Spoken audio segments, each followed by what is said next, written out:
సోనియా గాంధీ గారు, తర్వాత ప్రియాంక గాంధీ గారు అసలు ఖమ్మం నుంచి పోటీ చేస్తున్నారని వినిపించింది మేడం. మేమంతా డిమాండ్ పెట్టాం. నాకు మీరు చాలా పెట్టారా కోరిక డిమాండ్? ఉంది. ఓహో.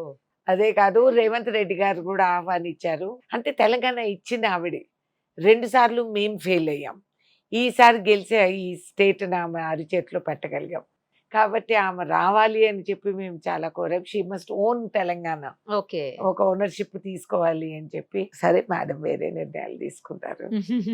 వారు వచ్చింటే 5 లక్షల మెజారిటీ రాసిస్తాను నేను. ప్రియాంక గారు కూడా చేయట్లేదు కదండి. 30 నిమిషాలలో నొప్పి లేకుండా వేడికోస్ స్వయం చికిత్స ఆవేశ హాస్పిటల్ హైదరాబాద్. లేదండి, ఇక్కడ నుంచి చేయట్లేదు. చేయట్లేదు. రాయ్బరేలీ ఎక్కడ అంటుంది. ఏమో ఇంకా వాళ్ళ డెసిషన్ అలా తీసుకోవాలి. వినిపిస్తున్నాయి మాటలు. రేపు ఎలక్షన్ లో మీరు మరి డైరెక్ట్ గా మీరే క్యాంపెయిన్ లో ఏమన్నా పాల్గొనబోతున్నారా? ఎవరైనా సరే సపోర్ట్ చేస్తానని చెప్పారు కాబట్టి ఆ క్యాండిడేట్ కి మీరు ఏమన్నా కంపల్సరీ కర్తవ్యం నా కార్యకర్తల పట్ల. మీ జిల్లా కదా. ఎస్, నేను అంత ఈజీగా వదిలేదాన్ని కాదు జిల్లా. నేను జిల్లాకు ఒక ఎంపీ కాదు, నేను ఆడబిడ్డ. అది నా శాశ్వత పొజిషన్. కాబట్టి నా హక్కు, నా పుట్టినిల్లు మెట్టినిల్లు. I can go whenever I want అని వెళ్ళి ఆడ గెలిపించుకునేది నా పొగరు. ఎందుకంటే నా జిల్లా, మా వాళ్ళు అందరూ ఉన్నారు, మా కాంగ్రెస్ పార్టీ. అదే మేము ఇచ్చే నినాదాలు కూడా అదే. ఖమ్మం జిల్లా కాంగ్రెస్ జిల్లా. కాంగ్రెస్ కిల్లానా? జిల్లా కూడా ఎలక్షన్స్ లో ఎవరు మరి మీరు అన్నట్లు 17కి 17 సీట్లు కాంగ్రెస్ నెగ్గబోతోందా? నెగ్గుతుంది అనే ధీమాలోనే దిగుతున్నాం. అలా అనుకొని నడిస్తేనే, కంకణం కట్టుకుంటేనే మేము చేరతాం ఆ లక్ష్యానికి. చాలా వరకు ఉన్నటువంటి ఇష్యూస్ అన్నిటిని సాల్వ్ చేసుకొని కలిసి పనిచేసుకుంటున్నారులేండి. ఇప్పుడు కొంత వరకు అవును. ఇది వినిపిస్తోంది. అవును. అందరూ కూడా అవును.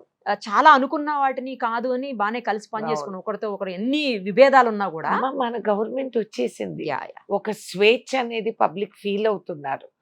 ఎంతో ఫ్రీడమ్, చక్కగా మాట్లాడుకోవచ్చు సరదాగా. ఏదన్నా మనం కొనుక్కున్న భూమి మనకే పరిమితం అవుతుంది. ఎవడెవడో కబ్జాలు తీసుకున్న భూములు ఉన్నాయి. మా ఓన్ వియపరాల భూములు కబ్జాలు తీసుకున్నారు. ఎన్ఆర్ఐస్ చాలా కేసులు ఉన్నాయి నా దగ్గర. ఓకే. సో ఇప్పుడు ఇవన్నీ తీరుస్తూ పోవాలి మనం. ఎందుకంటే వాళ్ళు పాపం నమ్మి దేశాన్ని వదిలి ఎక్కడో ఉండి వాళ్ళు సంపాదించుకొని మళ్ళా మన దేశం మన ఊరు అని కొనుక్కున్న భూములపై ఆక్రమించుకునే హక్కు ఎవరికీ లేదు. కాబట్టి అట్లా కేసులు చాలా ఉన్నాయి.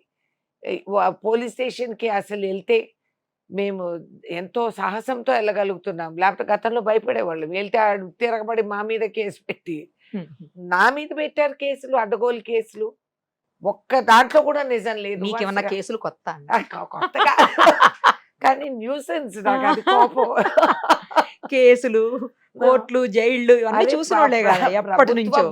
ప్రభుత్వ వాహనాలు నేషనల్ హైవే మీద అడ్డం పెట్టి 3-3.5 గంటలు మమ్మల్ని డిలే చేసి మేము సావుకి వెళ్తా ఉంటే అసలు ఎక్కడన్నా విన్నారండి ఇవన్నీ? సినిమాల్లో చూసి మేము నవ్వుకునే వాళ్ళం, అంత సిల్లి ఇట్లా జరుగుతుందా అని.